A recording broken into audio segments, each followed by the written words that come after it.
Hey you guys, what's up? It's your girl Bondy Blue and I am back for another episode of Rebel on BET.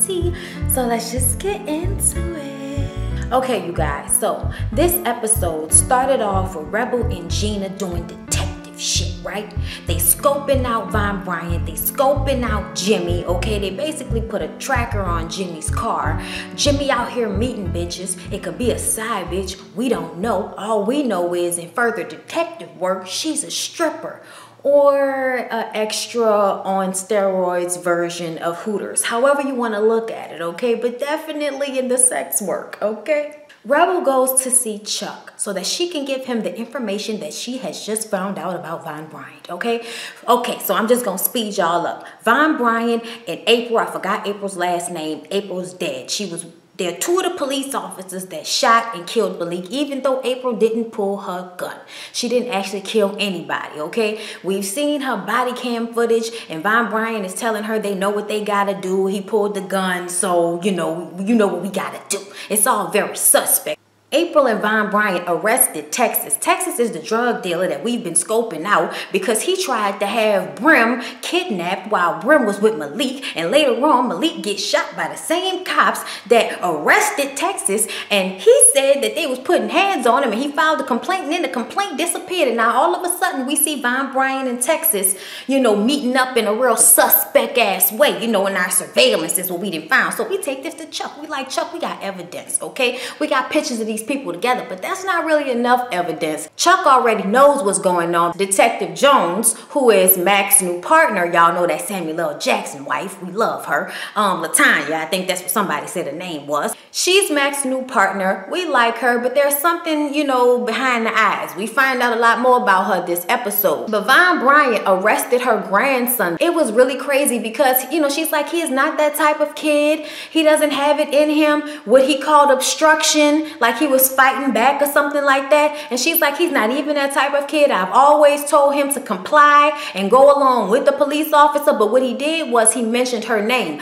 Apparently, Von Bryant's uncle worked at the same precinct that Detective Jones just came from. She filed, a complaint or basically took down her training officer and 6 other officers who were involved in cooking the books. That's what Von Bryant does. They arrest people and say they did something so that they'll get more time than what they actually did. It's trumped up charges. Y'all know that type of shit. That's what they do. So she took them down and she lost her job and now she's here ear hustling about shit that's going on between Rebel and Mac when they're talking about what happened between Von Bryant and Texas. So y'all, it's all getting real thick. It's starting to expose itself as this huge thing that's going on with this police department. So y'all know I was calling her the district attorney because that's what it seemed like, okay? The lady who was over the proceedings with the cops versus Rebel's daddy and Rebel, because of, Malik's wrongful death lawsuit that they filed. She is there to clean up the police department. But y'all know she's sweet on Chuck, okay? She rubbing on his shoulder and shit. I'm like, bitch, what's going on?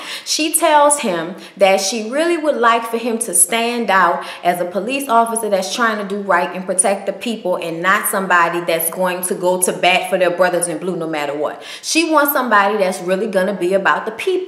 And he needs to come off that way in order to make the right impression to the judge that she answers to. So TJ comes back home, okay? We happy to see him, but we like, nigga, where you been at, okay? Apparently he was really feeling some type of way of seeing her and Mac together that night that she told him about what happened to her. They have a conversation about her using her weapon and how she hadn't really used her weapon in years until that situation with Mac happened, and then she had to shoot that kid last episode. So he just wants to check in and make sure she's okay.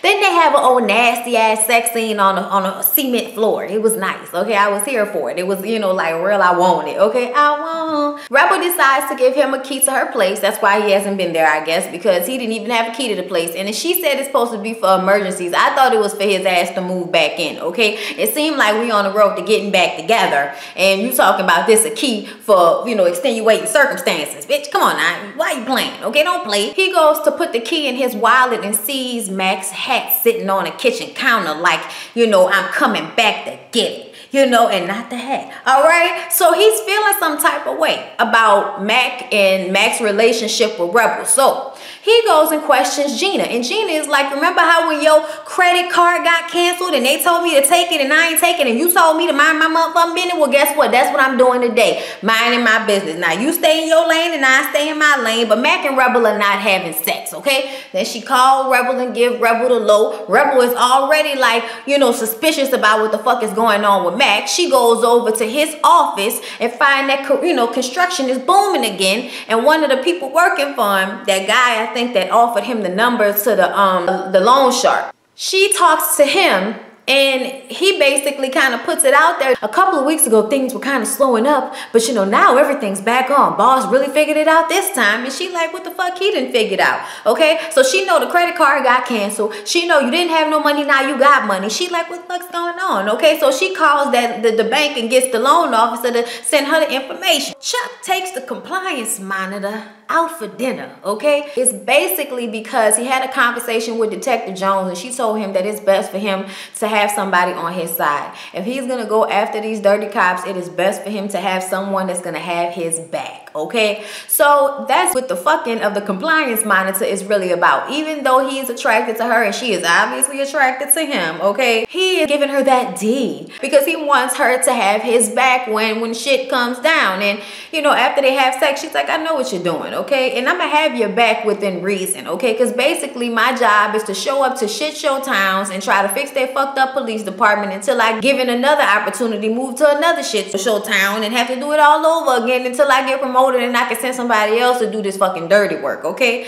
And Chuck took offense to this because he like, bitch, I grew up here, okay? This is the house that my parents lived in, okay? This is my neighborhood, okay? I ain't never left home. I'm Oakland all day. Okay, and you gonna sit up here and try to play my town? And she was like, look, that's not what I was trying to say. He was like, it better not be, bitch. Rebel goes undercover at a strip club, okay? She goes undercover at that strip club that the girl Ashley works at that she saw hooking up with Jimmy, okay? And she tries to go back there and play like she's a new stripper, but the plan didn't go, you know, accordingly. But she did get a little bag of coke out of this girl's bag, and it was the same bag of coke that she found on Malik. So she's outside sitting in her car waiting for Ashley to get off work when Jimmy pulls up. Jimmy pulls up all aggressive and grabs the girl and puts her in the car. So Rebel's following him, right? That's when she gets the call from the loan officer, and the loan officer tells her that the two signatures on the loan are hers and her husband's. She's pissed off. Jimmy is swerving, gets into an accident because them two motherfuckers fighting in the car, okay? Now she got to jump out and play Super Saver hoe, all right? She helps the hoe get out, and the hoe is trying to, you know, decide whether she was going to be a bad person in this situation and take Rebel's car and leave the scene, or if she was going to go and get fucking help because Jimmy was stuck in the car. So Rebel gets in the car, sits in there with Jimmy, and basically talks to Jimmy about what's going on. What the fuck is going on? Why are you and this girl in this car? And he said, I'm trying to turn her into a CEO because I found out that she works for this guy Texas, and the guy Texas is pushing this bad coke all around. So y'all know, we already know this shit, okay? So Rebel says, well, okay, all right, I know about Texas, but what about Von Bryan? And he's like, man, Von Bryan, man, I came up with him. He ain't got nothing to do with this. And so she shows him the picture of Von Bryan. Apparently, Von Bryan has been feeding Jimmy bad information while Jimmy has been trying to investigate these drugs and where these drugs are coming from, which led him to Ashley, which led him to Texas, okay? Now, apparently, Jimmy is not a bad guy, just slightly racist, that's all. She gets home, and TJ is sitting at the end of a fucking table in the dark like he about to smack a bitch, okay? Like, I was just waiting for two black dogs to be sit your file ass down before I make change. Rebel, you got something to tell me about you and Mac? Have you smashed him? Have you ever smashed him? And she laughs and he's like, I knew it. I knew you smashed it. She's like, you just finished living with a bitch. Are we really about to have this conversation? You are not about to turn this around on me, nigga, okay? You was with somebody else and finding out about this loan and my signature that came out of nowhere, and you taking my information and basically fucking with my money. You were not to be trusted. And he like, oh, so that's why you had to go and talk to Mac. I seen y'all two all cuddly and cozy and shit. I seen that. And it's like, what, nigga? Like, so? So what? Okay? You fucking thieving. We ain't all the way back together. I'm not fucking back. You tripping, okay? So he like, so I guess it's over then. And she's like, I guess it's over then. And I'm like, God damn it, we only got back together for one episode. How could y'all do this to me? One episode. How could y'all do this to me? No, I'm hurt. I don't want to talk. No. So Rebel and Mac go out to have a drink after this whole fight with TJ. And they get fucked up and they about to leave, and she calls a car and takes his keys, and she kisses him and takes the keys at the same time. They both drunk. You can already tell that they have basically warmed back up to each other the way it was before all of this shit happened. Okay, they was very fucking comfortable. It seemed a little fast to me, but at the same time, I guess enough has happened to draw you to somebody if they the only one that's always trying to be there, and you had a weak moment, and you know it's been what it has been. Like, honestly, Mac has been there no matter what. Just like he said, every episode popping up, aggravating the fuck out of TJ, but he is there, okay? She gets in a car and leaves, hoping that he's gonna walk his ass home, however long the walk. And she looks out the back window and sees somebody in a black sweatshirt hit him over the back of the head and start fucking him up. So she says, stop the car. She jumps out, pulls her gun out, goes up to him like, get the fuck off him, da-da-da-da-da. He's standing up, so you gonna shoot me, Rebel? And it's TJ. And we like, nigga, what the fuck is going on? What are you doing? And he's like, so you kissing him and shit now, Rebel? So I guess this is really over then, huh? Y'all, I could not believe that shit. I was like, he fucked him up right quick, right fast. So Rebel went back, go back to her place so she can clean him up. It looked like we might fuck after this. You know, it's real comfortable. And then Chuck comes and knocking, real police-like on the door, like giving us the real hard police knock. She said, I'm coming. Tell Mac to hide because, you know, we don't need no gossip, all right? And Chuck comes in, asks for a cup of coffee, and tells her, you know, there's always some point in your career when everything comes clear to you. I always told you that, didn't I, Rebel? Like, fuck that got to do with anything. So he hands her the envelope, and inside the envelope is the USB of April's body cam.